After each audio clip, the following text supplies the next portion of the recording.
Hi, I'm Wyn Hopkins. And I'm Ingeborg Hawighorst. And today we are representing 4 different countries because Wyn is from Wales and he lives in Australia, and I'm German and I live in New Zealand. And we're here for the MVP Summit, and we're going to talk to you about Excel and Power BI. Hi again. Today I want to talk to you about a very, very simple concept, but a lot of people get it wrong. And that is pie charts, when to use them and how to use them.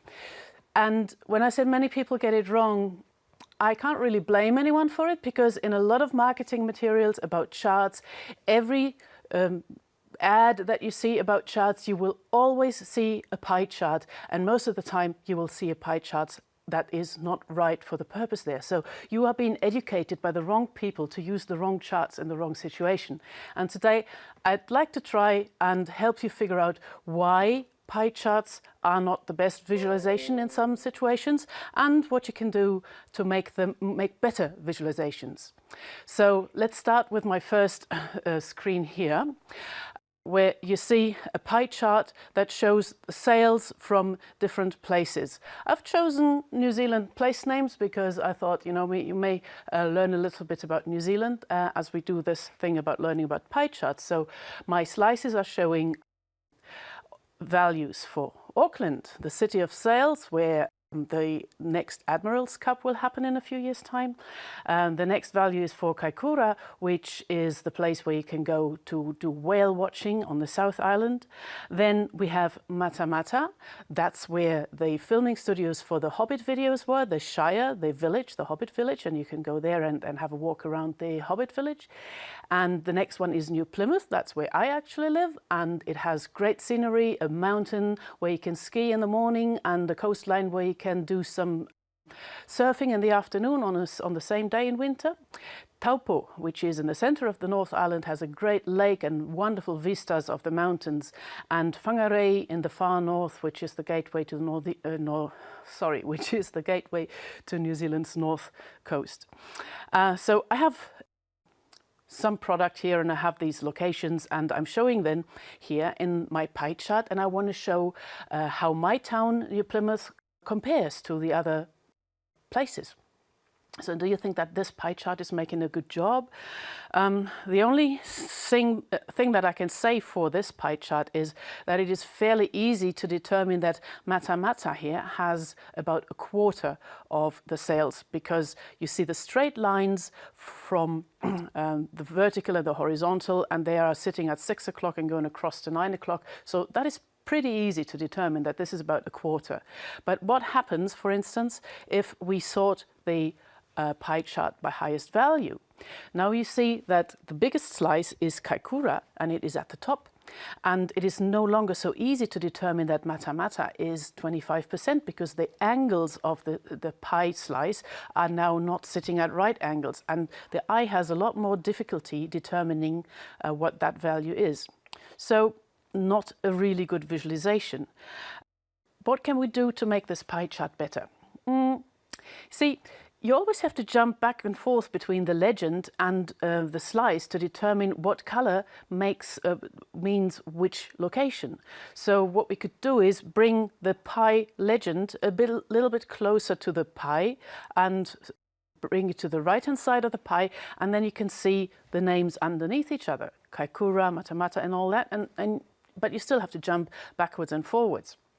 And you still don't see any real numbers, so I'd like to see the percentages as well. So let me see. Here I have added labels for the percentages.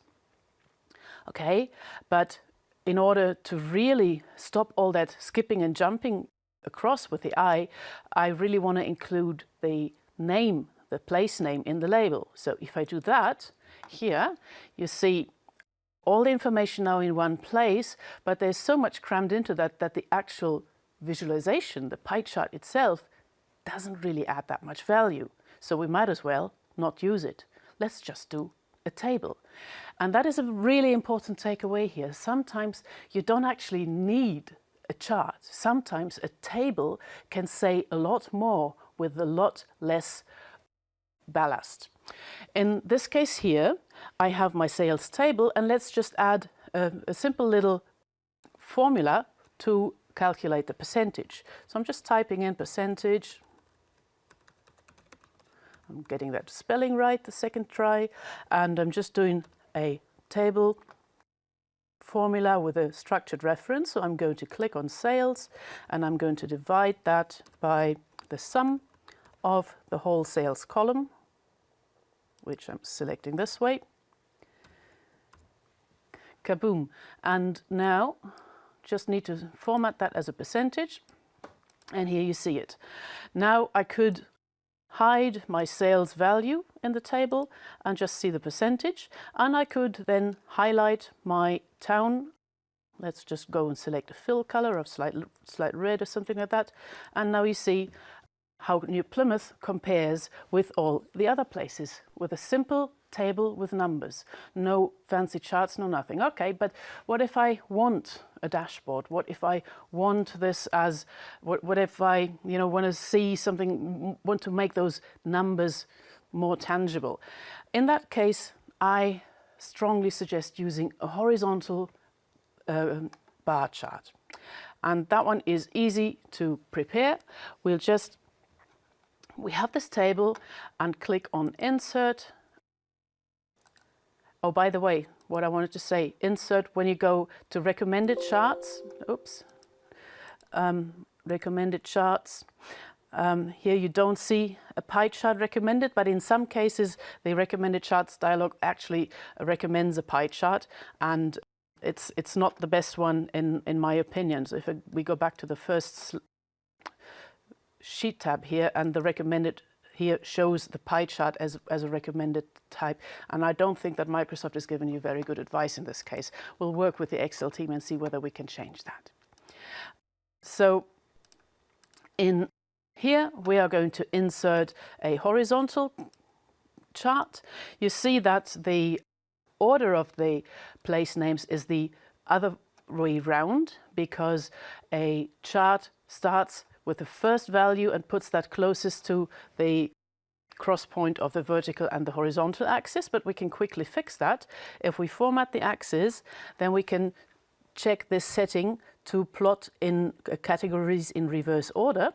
That also gives us the percentage scale nicely at the top. That is better to read.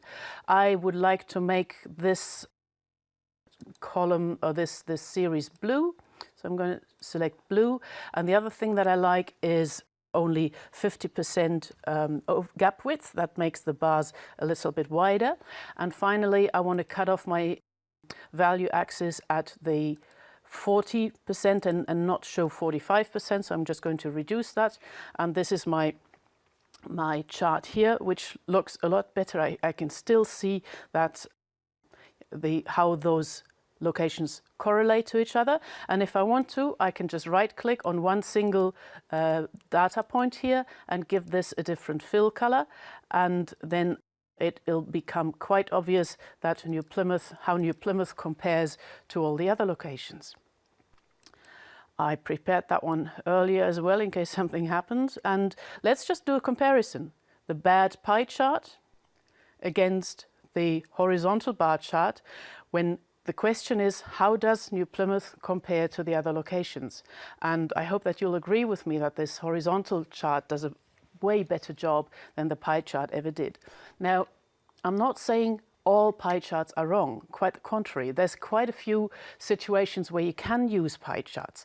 Rule of thumb, you can use a pie chart if you have 2, maybe 3 data points. So showing this example here, we have data where the audience is either male or female. This is something that is perfect for a pie chart. Or when you have a survey and it's a yes/no question, again, perfect for a pie chart, because it is very easy to see how one value compares to the other and how they compare to the 100% as a whole. Well, thanks for listening and for watching. You can find some sample files in the links below, and I hope you've enjoyed my first video taken at the Microsoft Studios. Yay me! Bye!